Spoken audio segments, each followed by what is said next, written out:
I believe that most human beings are only living at about 40% of their capability. So the mind has a governor, like a car. If you're driving a car and the car has a governor on it, the car may say 130 miles an hour, but the governor is set for 91.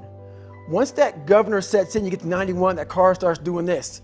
The car wants to go.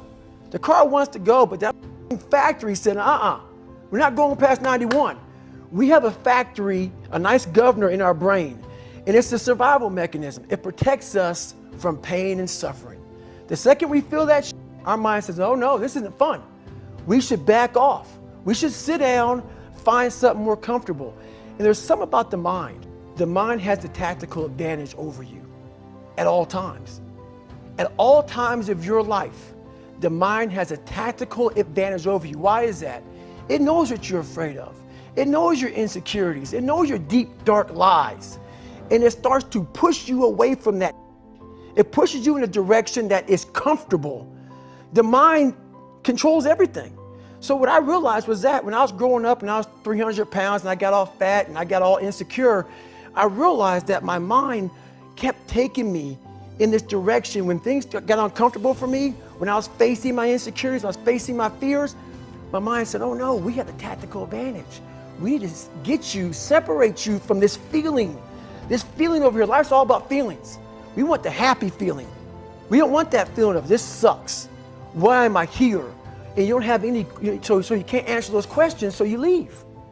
I started realizing that if in that moment you can answer those up questions and you are now in charge of your brain versus your brain ruling you, that's where all that stuff comes from. So the 40% rule is all of that. You get to 40%, your brain says, we're done. Let's roll, man. This is starting to get painful. This is uncomfortable. So you sit down. You have to figure out ways, and everybody's different. That's how the book kind of talks about, like we all have these things about, 5 steps to this and 4 steps to this. It's a lot more than that. That's all bull. It's a practice that you have to, it's a habit. So if you know that at 40%, I'm feeling pain. At 40%, I'm feeling pain. That's where the 40% rule kicks in. Now it starts. Okay, I'm feeling pain. My mind's saying all this to me. It's saying, get out of here, run, flee. The fight or flight kicks in. Okay, we're done. We're not good enough. It starts telling you all these things. You start to believe it because the mind controls all. This is the time where you have to gain control back of your mind. It's okay. Let me see if I can go 45%. And once you start giving yourself more and more hope and start realizing, okay, the mind starts to be, okay, what are you doing? We're supposed to be going right and you're going left. You start then controlling your mind. Start finding more in yourself. And then it goes from 40% to a lot further than that. But that's the start of it though. Get to the spot where your mind is saying stop. Wherever that is, you gotta get there first. And then that's when that starts to work for you. You gotta control yourself in that moment. Is the ability to switch on and off a personal feature, or is it a trained skill? What causes that switch to flip? The overdrive, the beast mode, the full-on destroyer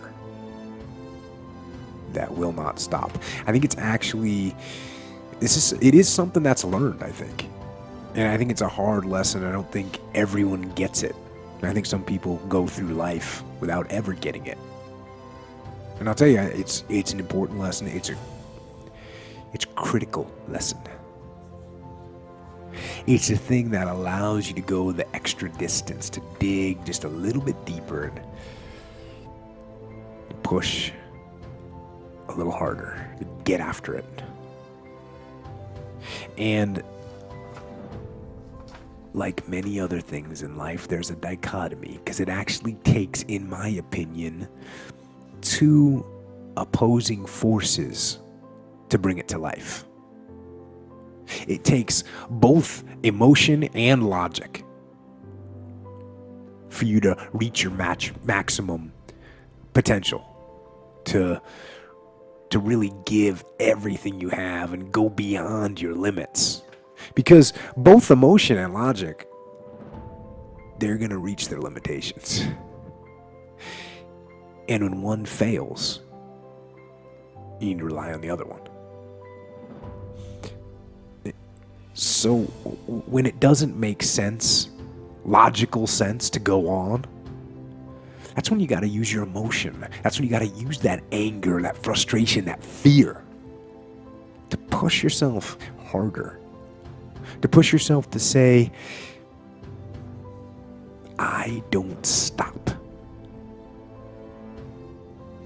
And when your feelings are screaming that you've had enough, and when you think you're going to break emotionally, you got to override that emotion with the concrete logic and willpower that says, you know what? I don't stop. So you fight the weak emotions with the power of logic, and you fight the weakness of logic with the power of emotions. And in the balance of those two, that's where you find the strength and the tenacity and the guts to say to yourself, I don't stop.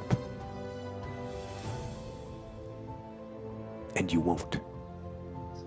You said two things which I think need to be explored. One is that you created this alter ego, Goggins, which I think is insanely powerful, and it reminds me of Eminem talked about the same thing with creating Slim Shady. It was the way once he had the persona, he could face his fears and he could get up.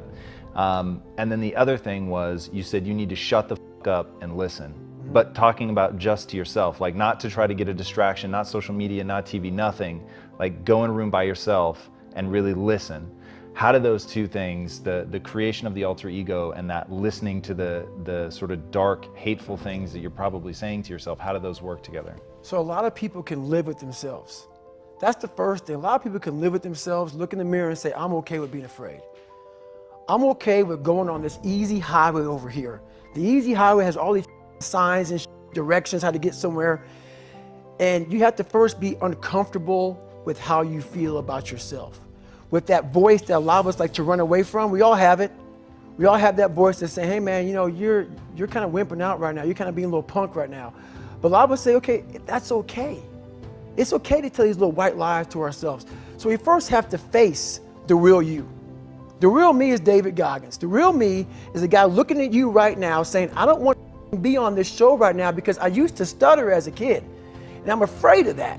I'm afraid that here in a second, I'm going to start stammering and stuttering, and the whole world is going to know that I have all these issues. But that's when I see right now, okay, Goggins, you got to go on this show. That's Goggins. Goggins is saying, okay, David Goggins, you're a punk. Life made you this way. We can't live like this. We can't live in fear. We can't live in judgment. We can't be afraid of what the fuck people right now are looking at me saying about me. We cannot be afraid of that. That's Goggins. Goggins saying, all of you who don't like me, who don't want to, and that person then comes in. But you have to be David Goggins and say, man, I'm afraid of this. I'm up here. Life made me this way here. I stutter. I have these issues with reading.